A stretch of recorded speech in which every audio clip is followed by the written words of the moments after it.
Business leaders tend to pride themselves on creating a demanding culture that gets results. How does that fit with being inspired and purpose-led?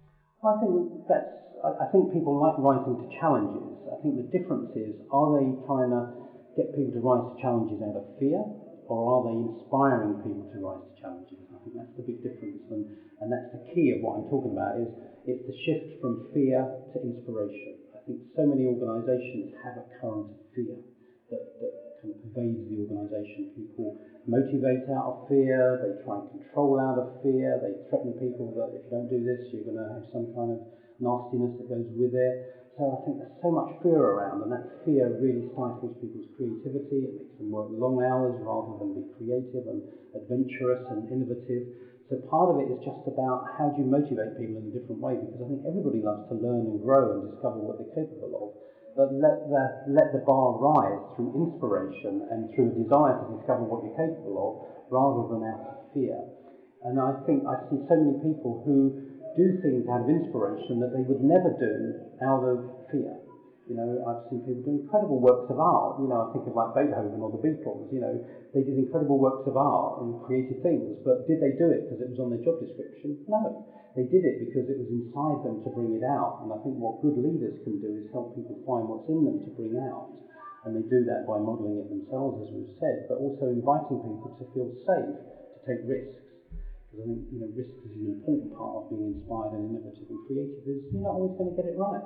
But if you think you're going to get a ton of bricks come down on you because you don't get something right, you ain't going to take a risk again. So there has to be a safety around risk and innovation as well. Can we explore that concept of hard work further? Because it's highly prized in our culture, isn't it? It is. You know, I think we almost, with our mother's milk, are told that unless we work hard, we're not going to be successful. It's all about hard work. And I talk about the difference a little bit between what I call hard work and heart work. You know, and I think sometimes when we're doing what we love, it's not hard work in the conventional way. There's a lot of effort required, and we still have to invest time and energy in what we're doing. But the motivation for doing it is different. Again, I think it ties us back to the Protestant work ethic that I touched on, which is as long as we're not enjoying it and there's pain involved, we think it must be productive. So it's almost like if we make enough sacrifice and if we suffer enough, then the reward we're going to get for that is success. And I think two things happen. One is sometimes it does work like that. People make sacrifices for 10 years, get to the top of a pile, and then look around and go, is this it? Is this what success was all about? And then they find it quite unmeaningful, and they kind of think, well, what if was my ladder against the wrong wall that I've been climbing for the last 10 years? Or people just, they're just not motivated to do it. It's just like, I don't want to have to do that. So I don't think true motivation and true kind of meaning and fulfillment come from just hard work. It comes from doing something you love in a focused way, feeling like you're making a contribution, your talents are being utilised and valued, and you're probably, the feeling that your work is making the world a bit better place in some way or another. That's what motivates people, and that, is the replacement, I think, for hard work. It's more about hard work and loving what you do. The language of most businesses today is drive, demand, and leverage. So how can we overcome what almost seems like a cultural mismatch between that and being inspired and purpose-led? I don't think you can demand the best out of people. I think you have to, like we've touched on, inspire the best out of people, treasure people so that they want to give their best. And I think, again, in the last perhaps 20 years, we've drifted into this kind of thing of like, well, people are just resources. They burn out, you just go and get another one. So use them up, get rid of them, get another one.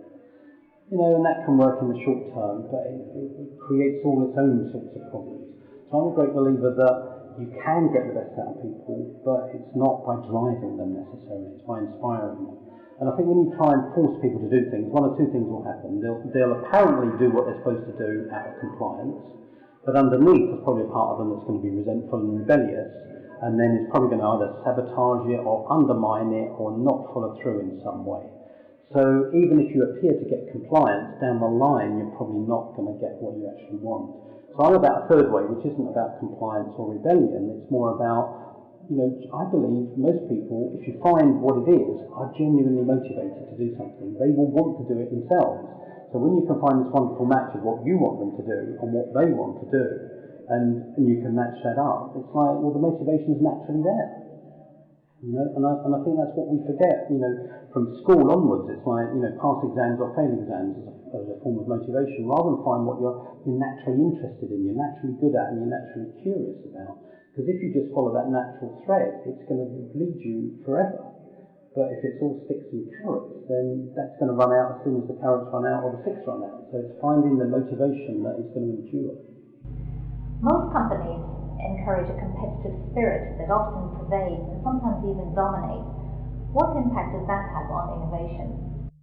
I think competition is a great killer of inspiration.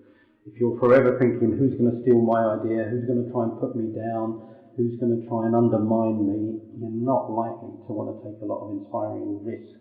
Or if you do it a few times and you get clobbered, you're likely to think, I'll either shut up or I'll go somewhere where this is valued. So I think competition is one of the biggest killers of inspiration. I think for inspiration to work, there has to be some degree of wanting a greater success than your own personal success. You know, and for me, a mature organisation is where people would either coach or mentor each other and have the capacity, and it's such a simple word, but the capacity to celebrate each other's success. So that you look at somebody else's success and don't go, oh my God, you're a threat to me because you're a success. You look at somebody else's success and you go, wow, if they're capable of doing that, what might I be capable of? So to me, the highest form of success is when we inspire each other with our success. So we inspire each other to what we each could do, rather than thinking, blimey, you're a threat to me because you're competent and successful. Somehow I better undermine you so that I get to feel better. You know, that's based to me on insecurity. So there has to be a level of confidence that goes with this. That even if you do feel threatened, you don't then attack somebody else, but you think, okay, well, how can I feel more confident? How can I raise my own bar so that I don't feel so threatened?